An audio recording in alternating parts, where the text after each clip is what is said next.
안녕하세요, 서 기자입니다.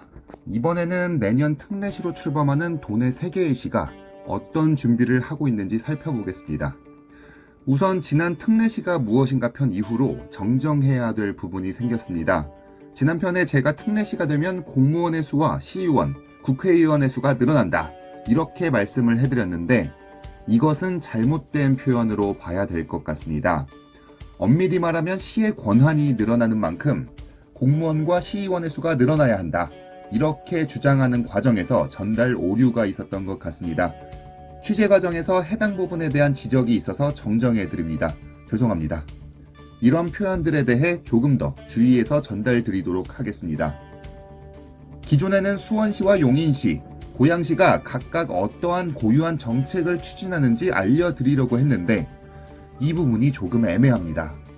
현재 수원시와 용인시, 고양시, 창원시가 하나가 되어 정부의 사무권한 이양 추진을 촉구하고 있는 과정입니다. 그렇기 때문에 각자 자신들만의 정책이라든지 시민들을 위한 혜택이라든지 이런 것은 현재로서는 없는 상황입니다.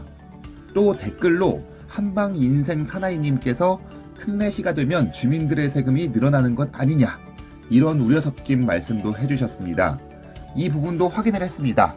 결론부터 말씀드리자면 아닙니다. 특례시가 되면 기존의 세금을 어떻게 분배할 것인가만 바뀌기 때문에 시민들의 추가 세금 부담은 없습니다. 즉 지자체의 예산 운영 권한이 기존보다 늘어나는 거죠.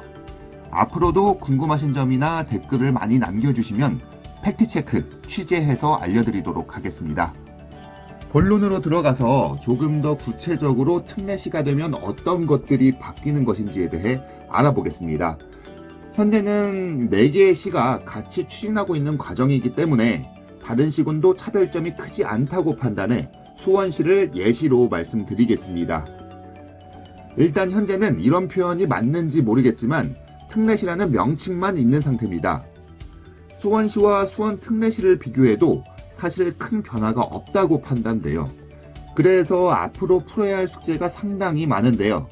아직까지도 4개 예비 특례시와 정부의 힘겨운 권한 이양을 위한 줄다리기가 계속되고 있습니다. 수원시 관계자의 말을 한번 들어보겠습니다. 이게 실질적으로 뭐 특례시가 된다고 해서 바로 어떤 시민들한테 예를 들어서 지금 권한을 가져온들 법을 또 개별법을 개정해야 될 어떤 시간적인 필요한 부분이 있거든요. 당장 이게 법이 통과되고 지금 저희 같은 경우 지방분권법이랑 2차 일괄이양법이 이제 국회에 제출돼서 이제는 진행되고 있는데 이것조차도 국회를 통과해도 바로 우리가 권한을 갖고 오는 게 아니라 거기에 따른 개별법이 개정되는 시간이 필요하고 정작 우리 권한이 오려고 하면 또 그 이후에 시간이 좀 소요되고요. 네, 그런데 복지에서는 달라지는 부분이 있습니다. 현행 복지 대상자 선정 기준을 3단계 도시, 즉 대도시와 중소도시, 농어촌 도시로 나누고 있습니다. 대도시는 특별시와 광역시의 구를 뜻합니다. 대표적으로 서울특별시나 대전, 대구, 울산 등 광역시의 구가 해당됩니다. 중소도시는 수원시와 용인시, 고양시처럼 도의 시나 특별자치시나 특별자치도가 속합니다. 농어촌은 도의 군이 포함됩니다. 재산 기준으로는 수원시가 타 광역시 간 별다른 차이가 없음에도 재산 인정 한도액이 광역시에 비해 낮게 책정돼 수급자 선정에서 탈락될 가능성이 높습니다. 이게 무슨 말이냐 하면 국민 기초생활보장 선정 기준은 1인 가구 52만 7,158원 이하여야만 합니다. 예를 들어 재산이 6천만 원이 있는데 소득이 한 푼도 없을 경우 재산에서 소득 환산액을 계산해야 합니다. 소득 환산액은 기본재산을 공제한 일반 재산의 4.17%인데요. 대도시의 경우에는 기본공제가 6,900만 원이기 때문에 공제하면 오히려 마이너스 900만 원이 되죠. 그렇기 때문에 4.17%를 계산하지 않아도 수급자 선정이 됩니다. 하지만 중소도시의 경우에는 6천만 원에서 4,200만 원을 빼면 1,800만 원이 남는데 4.17%를 계산해보면 수급자 선정에서 탈락됩니다. 도시 크기마다 다른 공제액의 차이 때문인 거죠. 두 번째로 기초연금 산정 기준액입니다. 1인 가구 노인이 5억 5천만 원의 자가주택에 거주하고 있고 소득이 0원일 경우를 살펴보겠습니다. 기초연금 산정 방법은 소득평가액 더하기 재산의 소득 환산액입니다.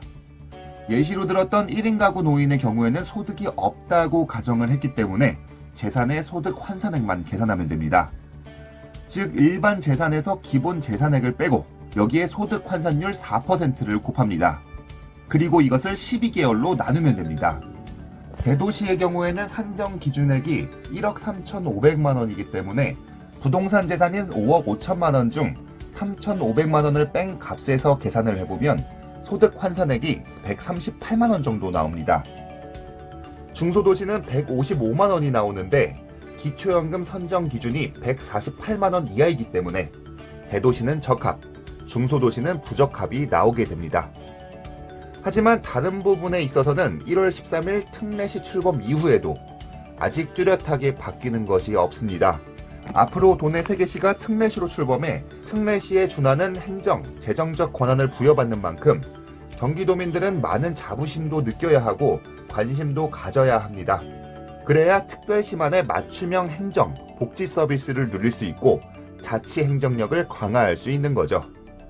결론은 아직 특례시가 정착되려면 멀었다, 이렇게 평가합니다. 내년 1월 13일 특례시 출범은 무늬만 특례시인 거죠. 앞으로 정부로부터 많은 권한을 이끌어내 특례시 교섭권 확보를 통한 국책사업 유지도 하고 자치행정력을 강화해 시민들의 생활 환경도 향상시키는 모범 특례시로 발전했으면 하는 바람입니다. 왜냐하면 저도 수원 특례 시민이니까요. 궁금한 점이나 취재를 원하시는 내용은 댓글로 남겨주시면 취재해서 알려드리겠습니다. 감사합니다.